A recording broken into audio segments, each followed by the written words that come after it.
Thank you very much, Scott, and thank you all for joining me for the fourth lecture in the series Poetry in Paint, the World and Work of Francisco de Zurbaran. As Scott mentioned, there are two short announcements about exciting events that are coming to SMU and the Meadows Museum next week. Actually, believe it or not, on the same evening. So it's a wonderful and exciting evening of Spanish art here at the Meadows Museum. The first is a lecture I'm very excited about by Odile de Lenda, who is perhaps the expert on Zurbaran, the author of the catalog raisonné of his paintings, and she'll be speaking about Zurbaran's series for the New World, of course a topic that ties in very closely to the exhibition that we have upstairs. And this will be here in the Smith Auditorium at 6 p.m. Please make sure to call the museum in advance for reservations.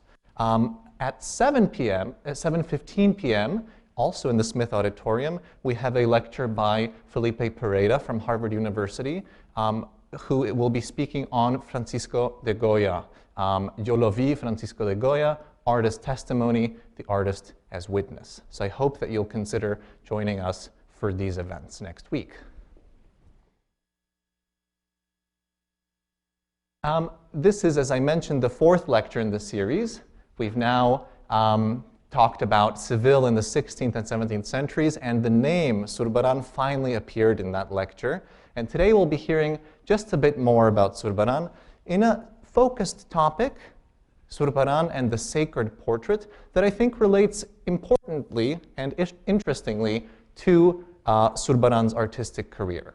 And I mentioned to one or two of you, this is a lecture that I'm feeling some trepidation about because it's related most closely to my own research. And what I found is it's sometimes harder to speak about material that you know very well because you know all of the exceptions and you know all of the details, too many details. So I'd like to ask you now that we're all friends, that if you become incredibly bored with what I'm saying, and just raise your hand and say, no, too much detail, back out of this lagoon that you've submerged yourself into, and I will not be offended.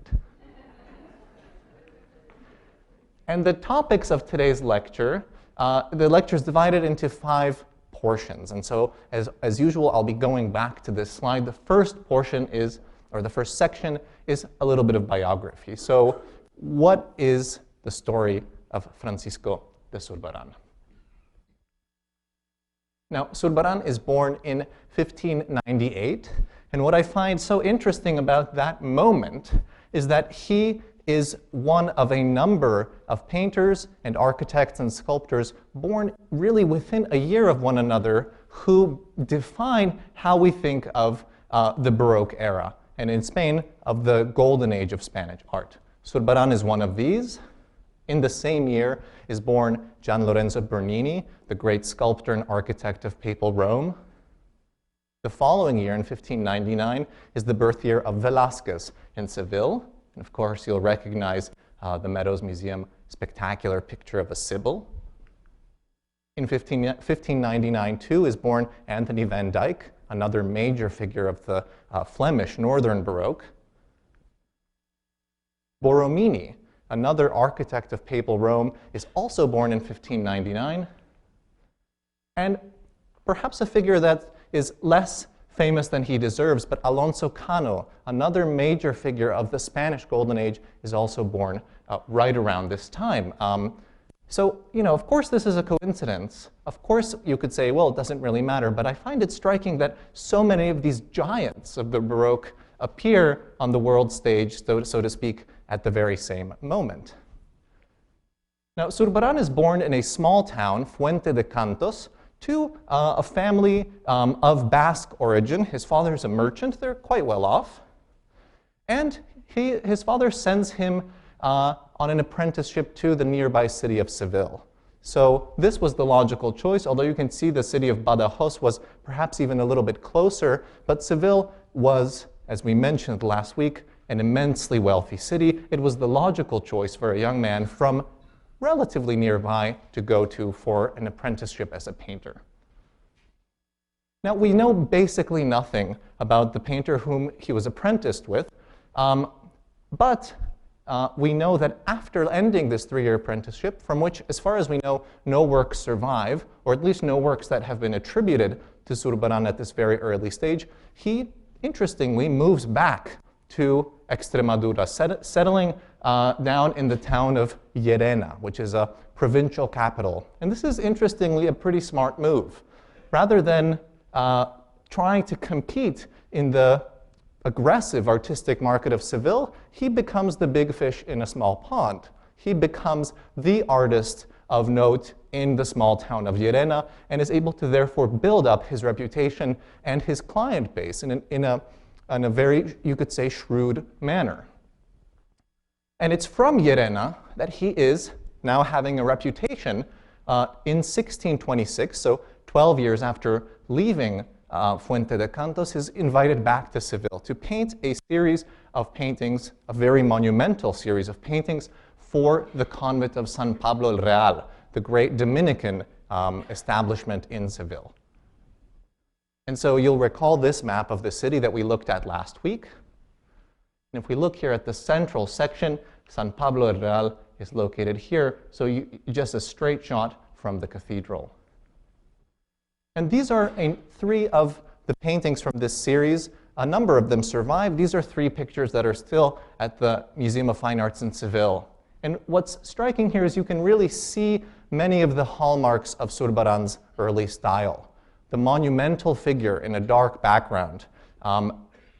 In some ways, Zurbaran, of course, paints a number of pictures. He paints various types of pictures, but to me, he's truly the master of this kind of single figure that dominates the canvas, oftentimes larger than life size, and importantly, oftentimes in a series. So these works truly gain when they are seen as series as they were intended. Oftentimes, of course, they're separated and you have one painting in one museum and another painting in a private collection, and that's why we're so lucky that the pictures we have upstairs are still together as a group, because that's indeed how they were intended to be seen. So Zurbaran is the master of the large single figure that should be in conversation with the rest of the paintings in that particular set.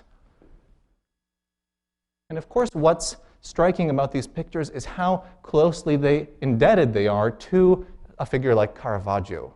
This kind of intense chiaroscuro, that is to say, the use of light and shadow that bring the figure out of a nondescript background in an incredibly dramatic manner, is of course a debt that can be attributed to a figure like Caravaggio, one of the giants of early Baroque painting in southern Italy. And you can see here, I think, quite clearly how closely Zurbaran seems to be in conversation with a figure like Caravaggio, although I'm not suggesting here that these 2 pictures are directly related to one another, but you can see that they're of the same cultural and artistic moment.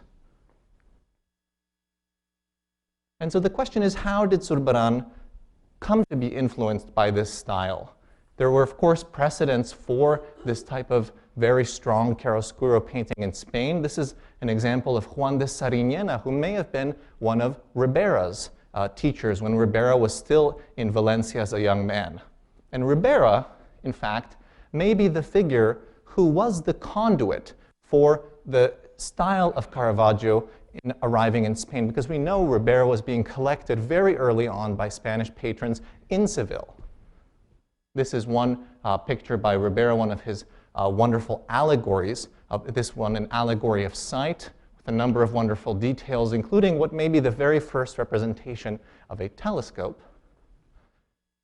And this is a picture by Caravaggio where you can see some of the formal qualities that Ribera has borrowed from Caravaggio's style, in particular this strong raking light that comes from an invisible window, often to the figure's right. And this is one of these pictures that are thought to have been in Seville very early on. This picture here on the left, which is Ribera's painting of St. Thomas from around 1612, a very early picture, which some scholars have attributed to influencing this early picture by Velasquez, painted perhaps 6 to 8 years later. And I think you can see clearly the similarities between these 2 works. So I think Ribera is an interesting suggestion for having been the conduit that brought in Caravagesque style into the Seville that then a figure like Zurbaran would encounter there and make his own.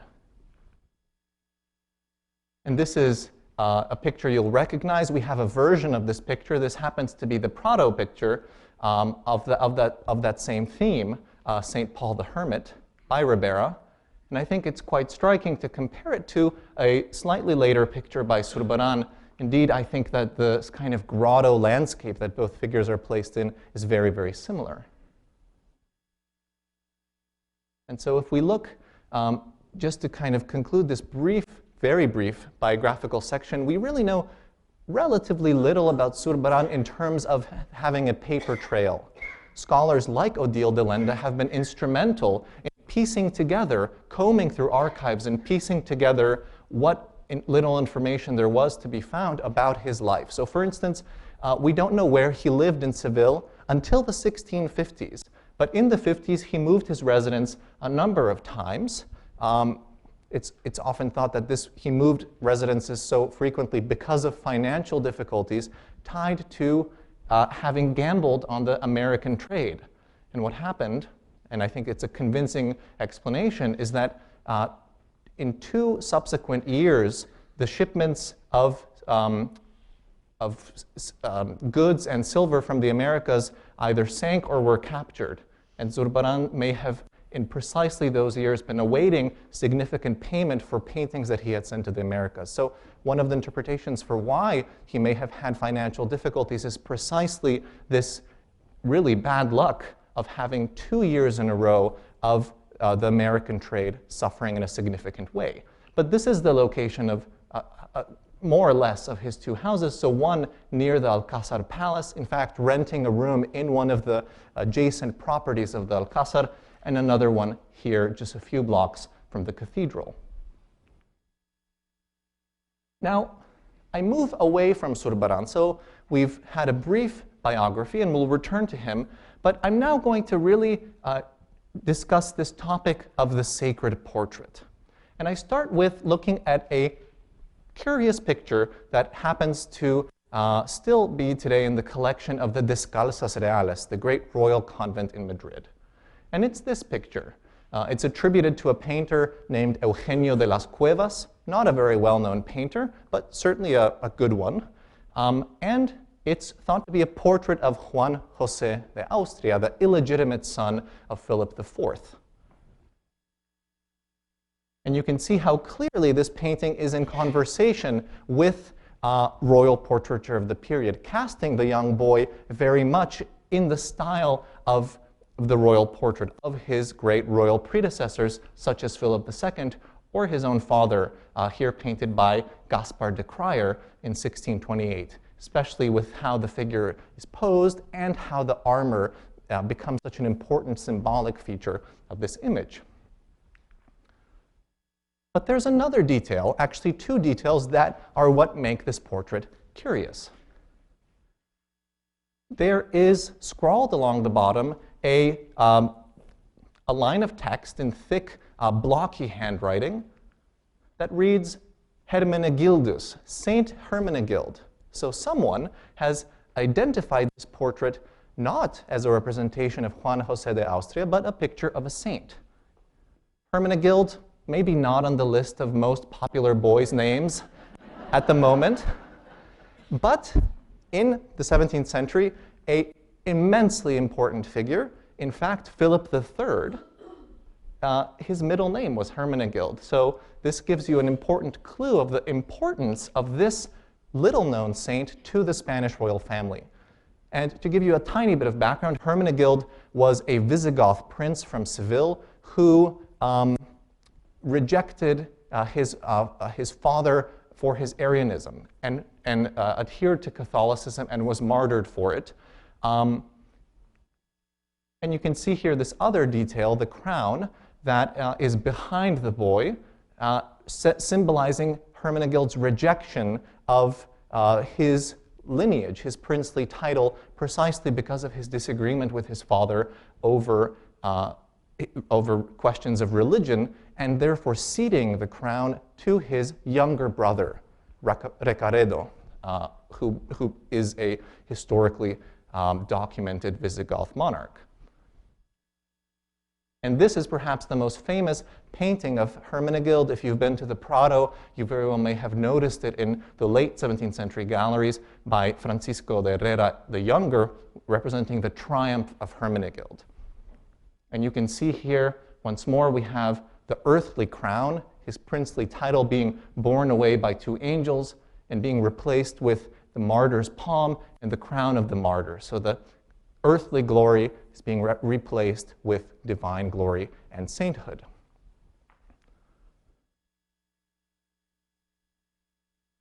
So the question becomes, what kind of image is this?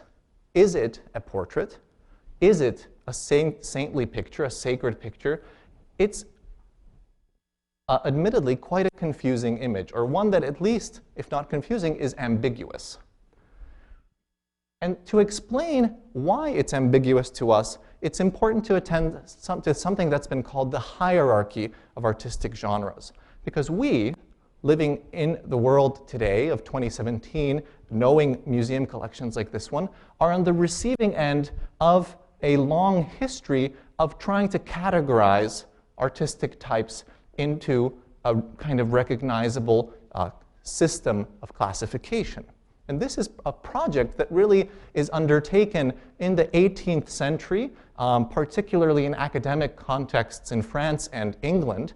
But it's that system which is gradually established by figures like Reynolds, for instance, one of the directors of the Royal Academy in England, that we still understand today. We understand that there are things like artistic genres. We understand that there are things like artistic categories. When we think of the word portrait, we know that it's very different than still life or a genre scene, or in this case, a history painting, which according to these categories or systems of classifying artworks was the highest form of art, the most important one. History painting represented great deeds, great historical moments, and great historic individuals. Second in the category, I'm showing you here a number of 18th century pictures, was the so-called genre scene. Genre scene, a kind of scene you could say of daily life, a scene not of specific individuals, but of types. And the genre scene was higher in the category of genres, the classification of genres, than the portrait. And Reynolds explains why this is. When describing the portrait painter, he says, a portrait painter, when he attempts history, unless he's upon his guard, is likely to enter too much into the detail. He too frequently makes his historical heads look like portraits. And this was once the custom amongst those old painters who revived the art before general ideas were practiced or understood. A history painter paints man in general, a portrait painter a particular man, and consequently a defective model.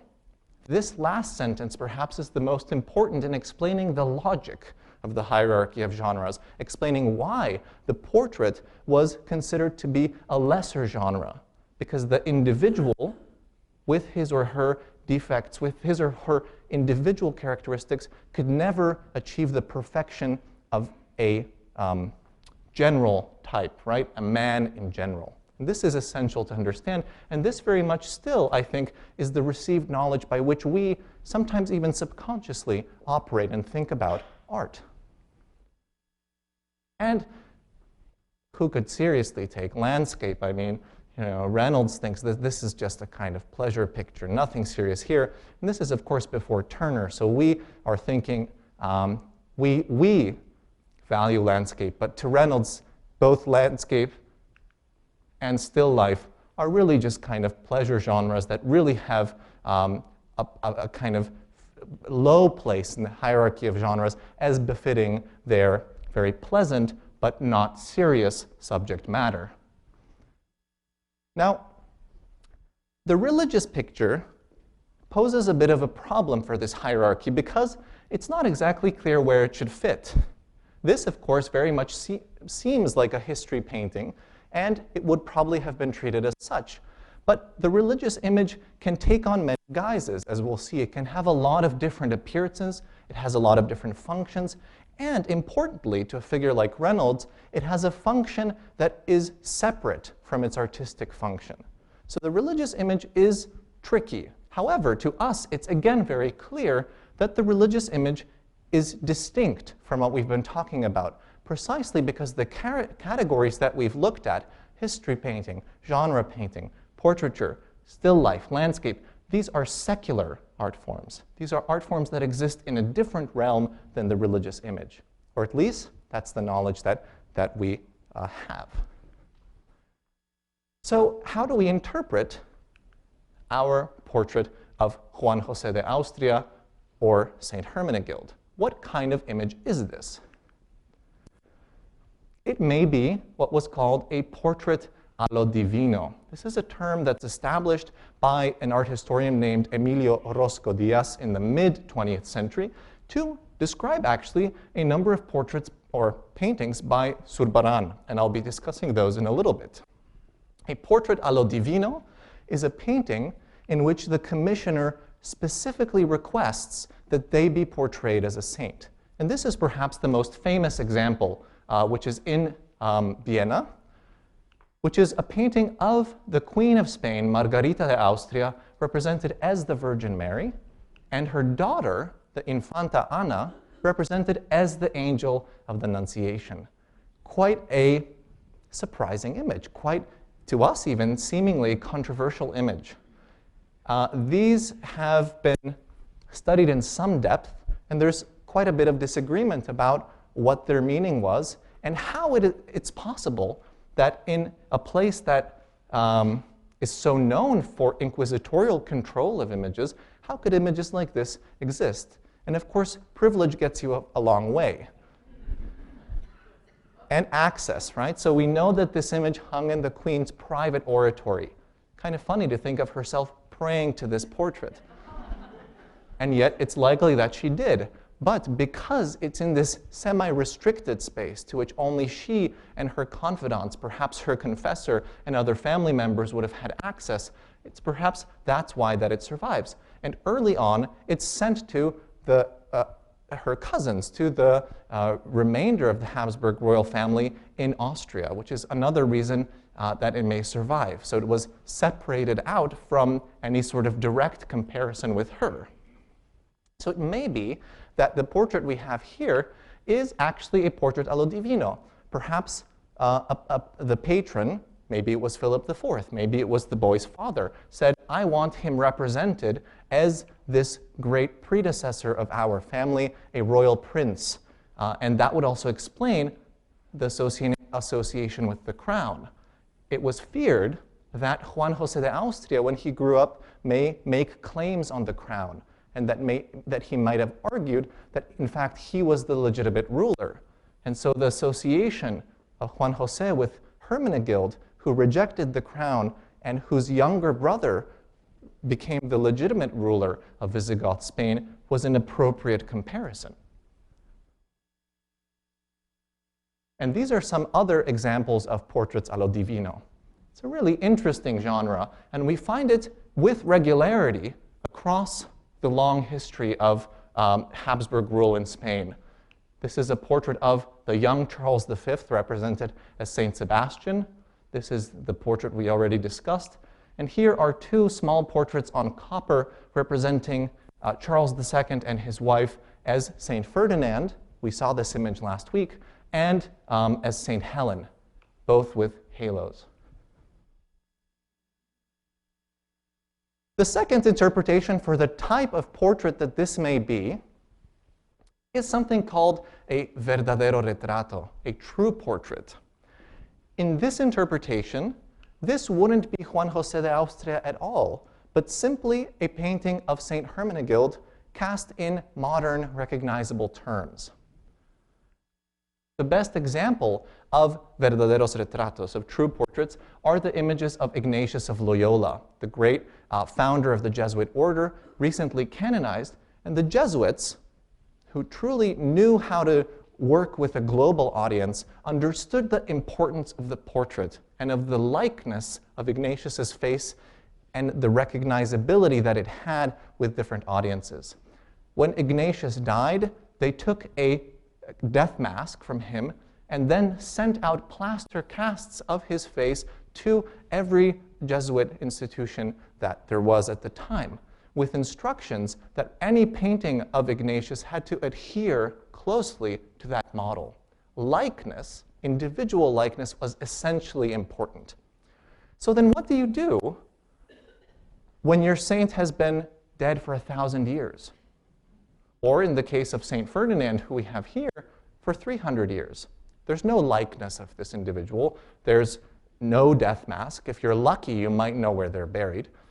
How do you convince an audience that has to that can have the pleasure of looking at paintings of Ignatius that your saint is also worth looking at, that your saint is also important? You adhere to the conventions of portraiture. You borrow from period conventions of portraiture in order to make your portrait of the saint look legitimate, look authoritative, look naturalistic and convincing, and therefore attractive as a destination for prayer. And so we have a number of these images of oftentimes ancient saints that borrow from the conventions of contemporary portraiture precisely for those reasons. So it may be that this painting is actually misattributed and has nothing to do with Juan José de Austria. It simply looks like a contemporary portrait because that was the artist's intention, to make this ancient prince look contemporary. And the third interpretation is that it's simply a repainted portrait. And this is another fascinating phenomenon that, to my mind, has been understudied, but is an important way of understanding the afterlives of images, how images live on, and how they continue to be used by people oftentimes long after they're made. So this is a good example, I think. A portrait of a nun, quite finely painted, although we don't know by whom, and then with a kind of clunky, thickly applied oil paint, we have a halo and a line of text that identifies her as Saint Clare. When you see this portrait in person, it's immediately clear that the paint that creates the halo and the inscription is applied later. It's very, very clear. And this is a phenomenon that we have time and again. This is one of those moments where I may get a little boring, so warning. But it's something I'm a little excited about. This is a painting that I encountered this summer in the Archivo Mas, which is a photo archive in Barcelona that has pictures of hundreds of thousands of objects of Spanish art. It's an interesting archive, incidentally, because begun in the early 20th century, it preserves many artworks in photo form that were destroyed in the Civil War. But this artwork is in Ontario, in the Art Gallery of Ontario. And you can see how closely it relates to other paintings by Zurbaran. So it's attributed to Zurbaran and workshop, or maybe a follower of Zurbaran. I think it's certainly quite a good painting. And you can see how closely it relates to other paintings from the period, including this painting of the Infante Pedro Bustos de Lara. This is something that Odile de Lenda will be speaking about next week, so I won't spoil the fun of what type of painting this is, but I can tell you that it is an ancient figure as well.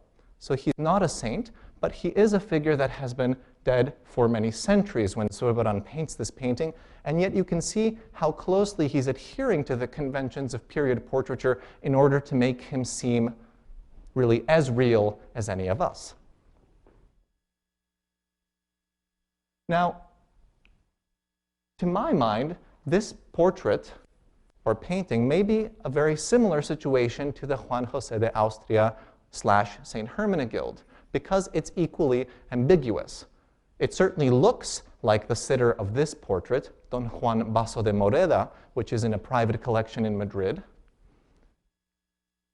But it has an identification that challenges that one-to-one parallel, one that identifies the sitter here as Saint Sebastian. And the line of text here that's very, very abraded, but you can still make out, reads, Saint Sebastian, in the caves which they call catacombs, who being colonel of the guard of Emperor Diocletian, for being a Christian, was condemned to be tied in the middle of a field, and thus bound and attacked with arrows, finally beaten, and then the rest of the text is abraded. But it's clear that this figure is being identified as Saint Sebastian. So it may be exactly the same type of situation we have with the portrait of Juan José de Austria, an image that is ambiguous and that may be very well any one of the three types that I've discussed. A portrait a lo Divino, where this individual said, please represent me as Saint Sebastian. It's a saint to whom I'm particularly devoted. Perhaps it was a kind of creative repainting. Someone came along and said, I really don't remember who's on this portrait. Do you remember who this guy was? I don't remember. And someone said, well, I mean, we have this great portrait, but we have no idea who it is. How do we give this image meaning again? We can add meaning by transforming it into a picture of a saint. And what a great, then, painting of Saint Sebastian, right? Or is it the third type? Is it a true portrait? Saint Sebastian, again, as the text describes, died in late antiquity.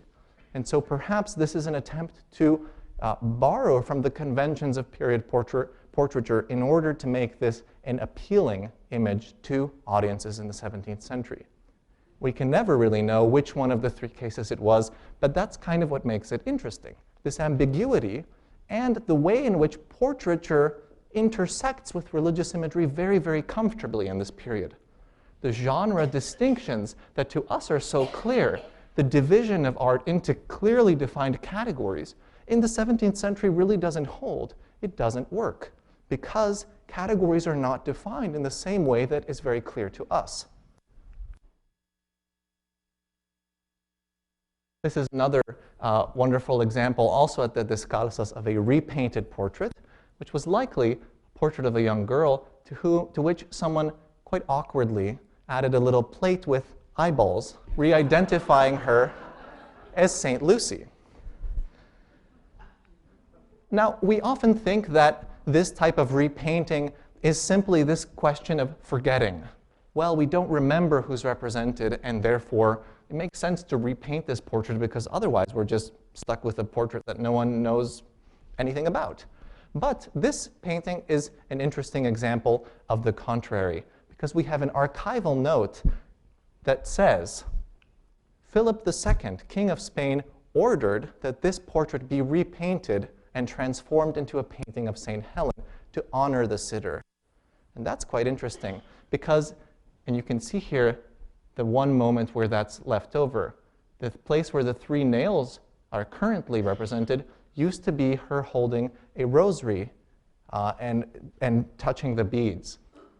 So this is an example of this type of repainting as being a kind of officially sanctioned form of the active use and reuse of images and their easy transformation between artistic categories.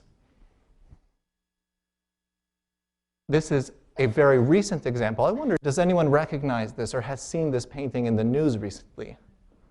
A few people recognize it. This was just at auction a few months ago. So, you're really getting the newest scholarship on this. But what's interesting about this painting, attributed to Velasquez, is that it may also have been subjected to repainting, but in the reverse. So if we look at the X-ray and overlay it, there's actually a halo of stars around this young girl's head, suggesting that this painting was initially painted as a representation of the young Virgin Mary as the Immaculate Conception. And then someone went around and obscured those, leaving her simply as a young girl. So this movement of the portrait back and forth between the secular and the sacred was something that could happen in both directions, and that happened, again, as we see from these multiple examples, very, very frequently. And so we really, as I mentioned, don't know what kind of image this is. But what I'm trying to get at here is precisely that this is the artistic culture in which Zurbaran's paintings exist and which they contribute to. The reason why Zurbaran's paintings are so closely related to period portraiture is precisely the range of ways in which the portrait and the sacred image intersected in this period. And this is precisely what I'm trying to get at with this particular image. So now I'm going to continue to speak a little bit about this fluidity of artistic categories, or in more detail about the different ways in which these types of images, again to us very clearly defined, were in conversation with one another.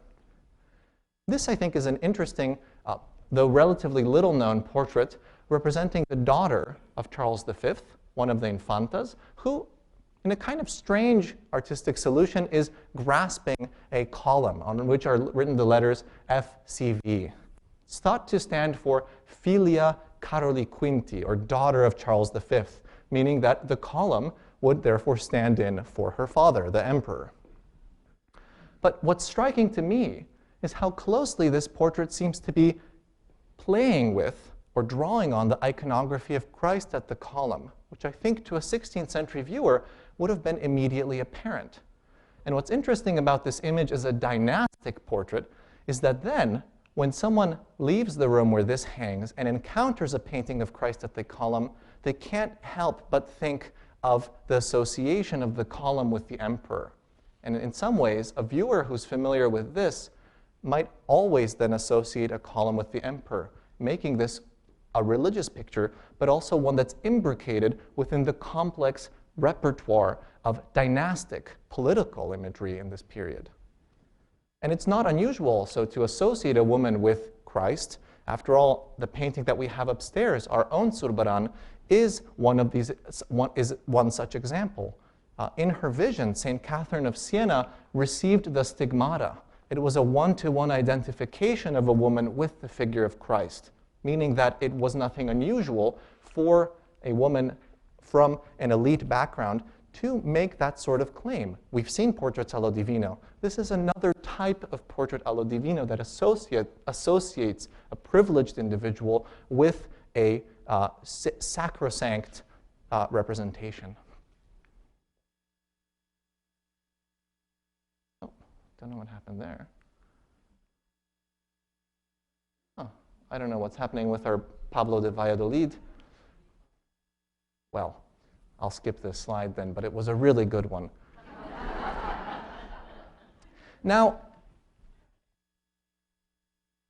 portraits move fluidly between categories. I'd like us to really believe that a 17th century viewer understands that a portrait has this kind of built-in mobility or flexibility within it that to us might seem very foreign. We think of the portrait as something very static.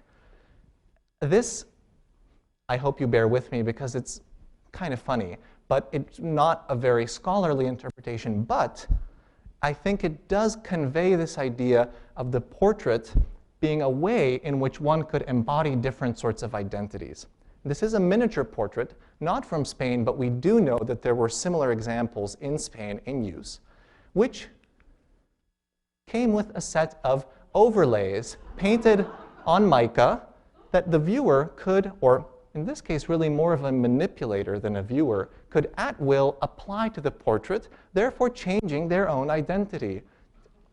This is one where the sitter becomes a kind of odalisque, perhaps a kind of harem bride.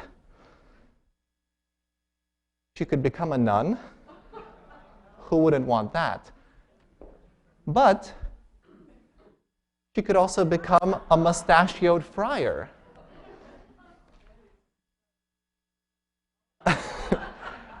I'm glad you like these as much as I do, because these are some of my favorite 17th century portraits, which allow the sitter a very humorous, I'm convinced that people in the 17th century would have responded to these in the same way that we do, as humorous objects, but on a deeper level, on a subconscious level, that speak, again, to the portrait as being not a type of image that is static, but one that can transform between categories, that can move between artistic types in ways that to us who we are so used to the categorization of genres that we've inherited from figures like Reynolds in the 18th centuries, that to us it remains surprising. This was a slide I showed last year in the Ribera lectures, where three different figures, an allegory or a philosopher, and a saint, all seem quite similar in formal terms. So again, a lot of fluidity between seemingly separate types of images. Here in formal terms, very similar backgrounds, similar attention to a naturalistic rendition of the face, and a similar representation even of something like their garments. And so I'll briefly now talk about Zurbaran's portraits. We'll really go through a number of them. He doesn't paint many portraits in general, portraits that we would assume to be portraits, that is to say, representations of specific individuals who pay him for painting themselves. This is one of my favorite examples in the Isabella Stewart Gardner, a portrait of a man. We don't know who, but by his garments, it's been attributed to be a doctor of law from the University of Siguenza. This is what they wore. These are their academic regalia. Another portrait that came up at auction a couple of years ago, is in a private collection now, is a portrait of a doctor, striking to me because of the kind of wonderful color blocking here, but also the austerity of the background and austerity of the space within which he's been represented. Truly a wonderful painting, I think. And yet, there's something destabilizing about it, something perhaps about the angle of the table that to me doesn't seem to quite work, but gives the image a kind of dynamism. He's very famous for these series of Mercedarian monks. This is a portrait of someone who had died a few years prior, so probably not a portrait from life, but nevertheless adhering to the conventions of portraiture, to us legible as a representation of a real individual. He's identified here, of course, by the text, but then his face has retained certain qualities of an individual. This portrait, which we've already seen, again, of someone deceased prior to the portrait being made, in this case, though, by many, many centuries. And as I mentioned, Zelenda will be speaking at length about this particular series of paintings. I mentioned that the term portrait a lo divino, retrato a lo divino, was coined by Orozco Diaz specifically in relation to Zurbaran's paintings of female saints. And this is one of the examples that Orozco uses. Orozco claims, and I think not unfairly, that many of these paintings are actually crypto-portraits of civilian aristocrats who chose to be represented as saints in pictures by Zurbaran. So in this case, Zurbaran would be taking the likenesses of individuals from his city and casting them in oftentimes ancient biblical or slightly more contemporary, but nevertheless saintly representations. This is one that he is particularly fond of, a painting of Saint Elizabeth of Portugal, a medieval saint, or this painting of Saint Catherine of Alexandria, which undoubtedly looks like a real individual. Though sometimes I wonder, is he simply using models? So not people who he means to be recognized, but are they just kind of paid models who he uses for a number of images? And that's, again, a kind of question that we can never really know the answer to. But, as we'll see in a second, there are textual accompaniments produced in the same period that suggest that these may not simply be models, but actual patrons who are asking that they be represented as saints. And you may recall, I mentioned at the very beginning of this lecture series that this is my favorite painting by Zurbaran, Saint Margaret of Antioch, who lived in the 3rd and 4th centuries. And yet, there's such a tremendous connection with the viewer in this portrait that it almost gives us shivers, because we struggle to believe that this isn't a real person. She is so real, so portrait-like in the way in which she looks at us that we believe that this is a real individual. So I mentioned some texts that accompany these portraits, or that can be paired with these portraits, that, I should add, are critical of this fashion and that shed a significant light on this particular fashion in Golden Age Spain. One Jesuit actually, Bernardino de Villegas, writes in 1631, criticizing the fashion of painting, and I quote, "the holy virgins so profanely and with so many trinkets and colorful garments that the world's most courtly ladies do not wear more." He claimed that this was equivalent to martyring them anew. He also describes an image of the Christ child that was painted, and I quote, "wearing shoes of a very festive make." Who doesn't like a festive shoe? "And with an arquebus," which is a sort of shotgun, on his shoulder, as if Jesus Christ had been a huntsman at some point, or as if we were somehow to be moved to devotion and reverence by such a gallant and courtly costume. Now, I've never found a painting of Jesus Christ as a huntsman, but there's undoubtedly a number of conversations happening. These are probably familiar to a number of you. These are later, from the 18th century, the famous series of arquebus-bearing archangels from Bolivia. Wonderful painting with a long lineage. Zurbaran paints a series of archangels as well, though I have to say none quite as stunning as this courtly, gallant individual.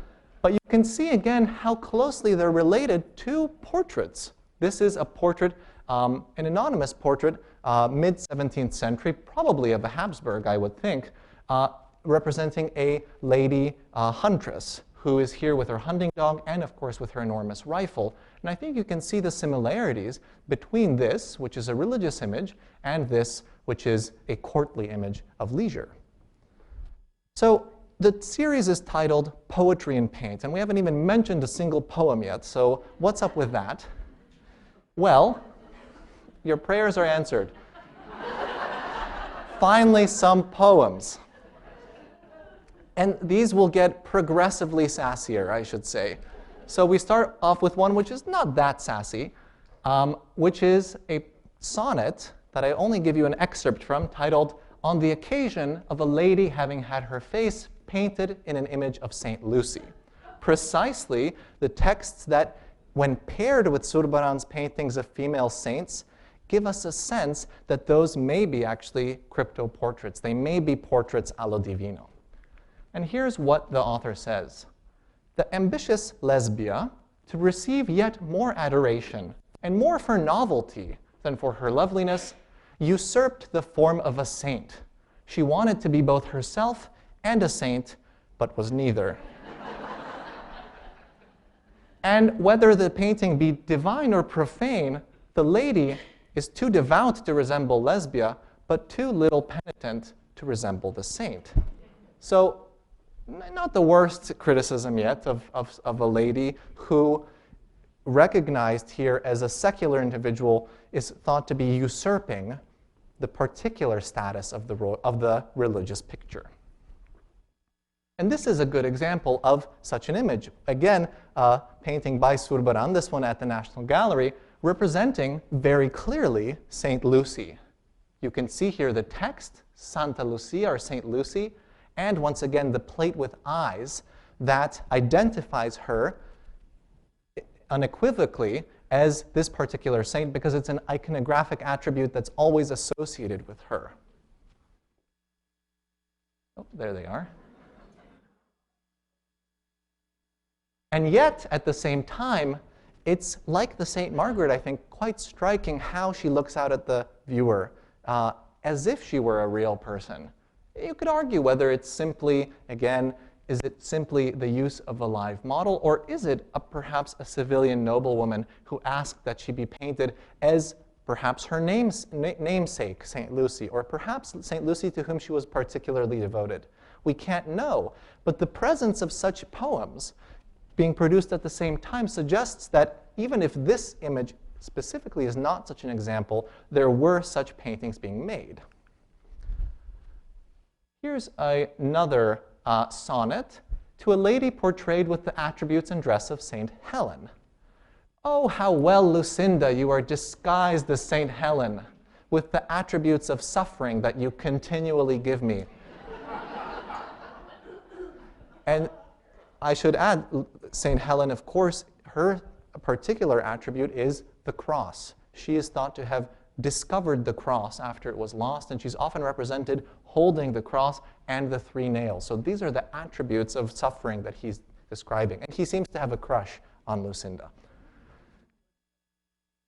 And if this is so, it would be better for me to bear the cross for both of us. After all, a saint you're not, and on your cross I languished.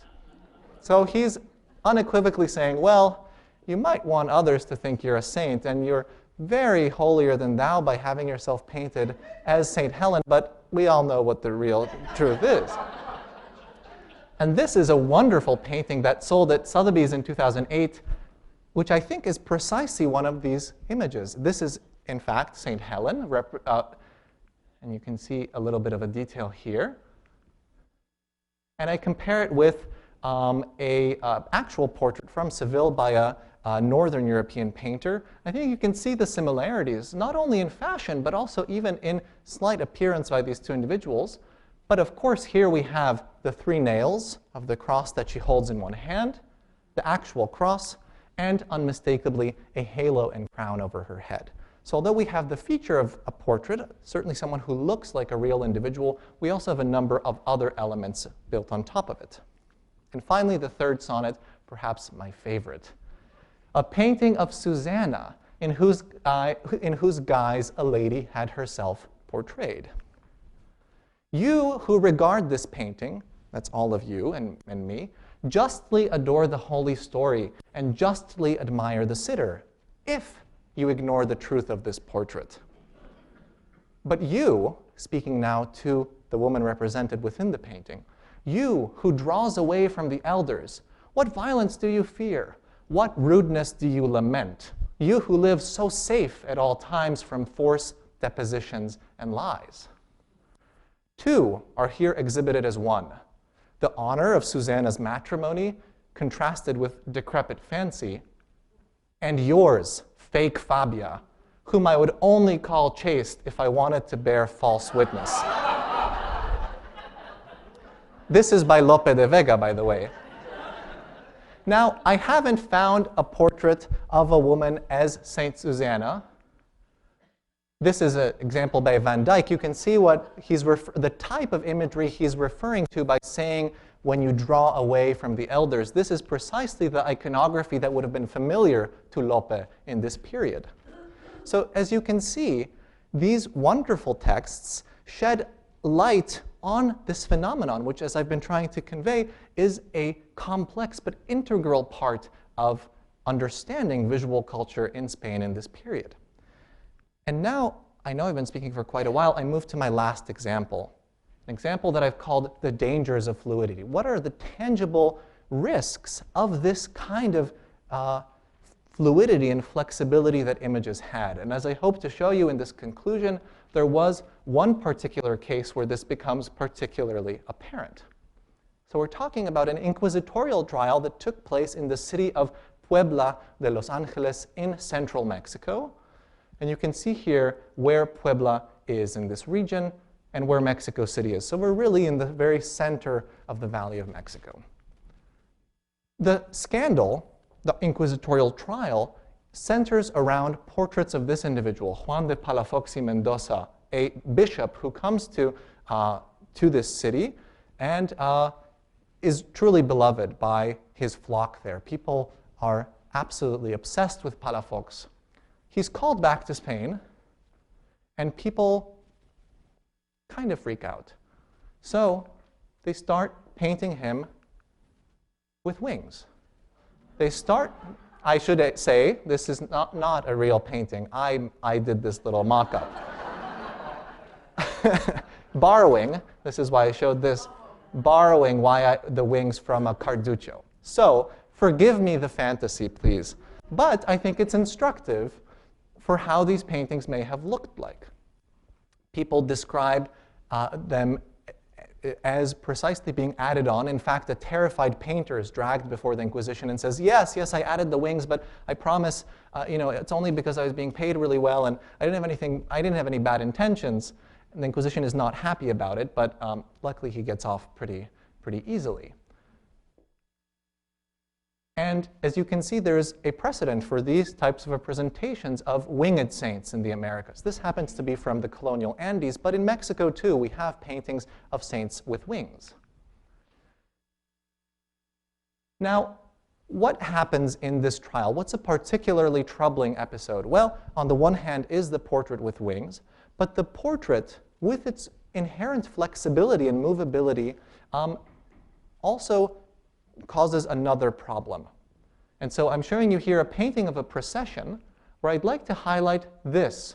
It's a royal portrait that's displayed under a baldachin. You can see here the kind of tufts on top of this red velvet panel, and it's hanging above this procession in a kind of place of honor. And the royal portrait was an essential part of any sort of festivity in the colonial world. We talked about how the distance of the colonial world required the King of Spain to maintain a connection with that area, and that often happened through his portraits. And so I'm showing you here, again, another mock-up. I hope you forgive me.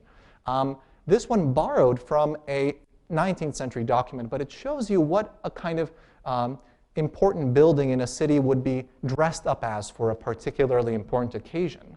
And you can see here, hanging in a place of honor under a baldachin, is a portrait of the king. So if we believe the fantasy, and I hope you do, and this is the 17th century, this would be a portrait of Philip IV in this place of honor, also under a baldachin. And here's what the witness says about these portraits in this period.